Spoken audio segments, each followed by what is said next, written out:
Good morning, Phoenix says. It's a little chilly in Ohio today. As you can see, I got my bike back in the yard after riding it yesterday. That was really fun. I'm figuring out, I actually got it turned back on and actually turned it around and got it back into the yard. So that was my biggest fear, was turning it. And it's actually not that bad, although I wasn't really like riding it fast. I was just kind of riding it in the yard. But hey, you gotta start somewhere, right? Yeah, my day yesterday turned out kind of interesting. I had 3 potential dates and they all fell through for one reason or another. The one guy had some contracts he had to sign, and that didn't turn out. He wanted to meet me at a different time, but I was talking about meeting another guy at that time. So the guy I was supposed to meet instead said he didn't feel good. I'm not so sure. I think he got a little bit nervous to meet me. So he canceled on me.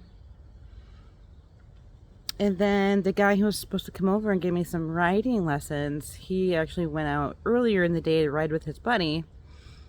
And his buddy's battery on his motorcycle went bad. So they ended up having to get a tow truck. So I didn't see him last night. So it's interesting though, because yesterday when I was out on my date, I had some lights that came on my dash in my van. Some like emergency lights. And I ended up asking this other guy who I've been talking to. I know that he's an engineer and he works on the rail line, a railroad line. So I'm like, I bet he can at least know what these lights are. So I sent him a picture of the lights. I'm like, do you know what these lights are? He's like, I'm not exactly off the top of my head, but if you bring your car over, I could plug it into this device that I have and it tells me what's wrong with it. So he let me come out to his house. He lives about an hour away. It's not that bad of a ride, but he lives out in the middle of the country. He's got a nice property. And so I went out there and he showed me his property. He's got like 2 acres and a house. And so he showed me his property, and he hooked up my car on this device that he has, and it showed that I had some bad sensors. So we lifted up the hood to my car, and it looks like something's been chewing my wires on my car. So something's been crawling up to my car and chewing in my wires. And he's like, oh, let me get out my soldering gun and I'm going to fix this for you.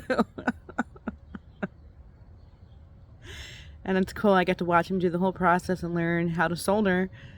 And he actually fixed it for me. Got all the sensors to go off. And then there was one more sensor that was on for low tire pressure. And this stupid sensor's been on for like almost a year. And I haven't figured out how to get it off, even when I filled up all the tires. Well, he went around and he filled up every single one of my tires at 25 pounds per pressure.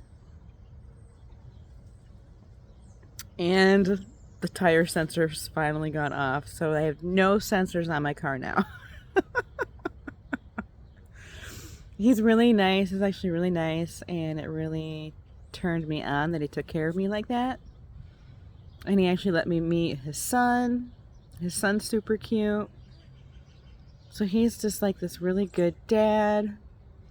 He's got a really good job. And he's got some nice property. And he's really handy. He's a really handy guy. I really like that.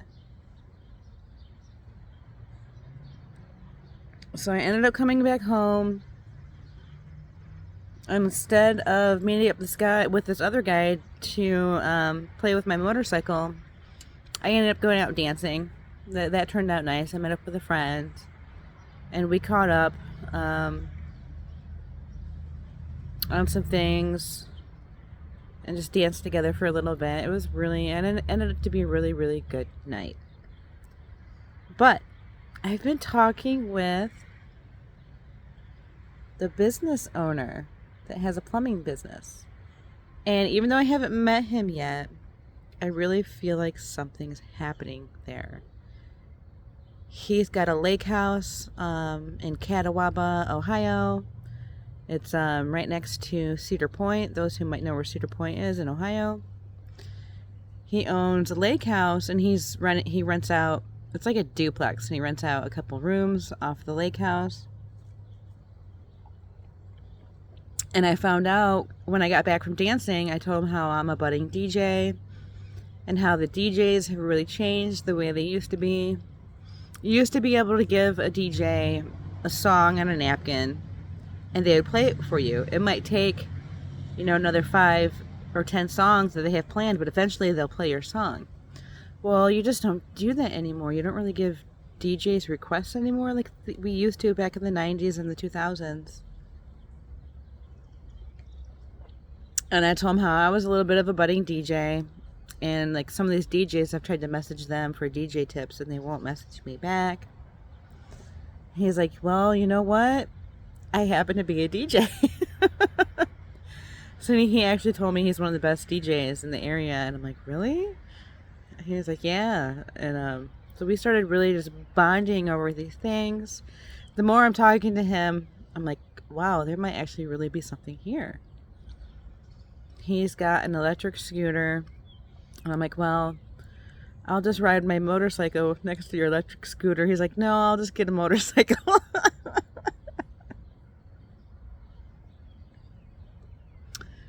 And, yeah, my prediction is maybe he'll invite me for the fireworks.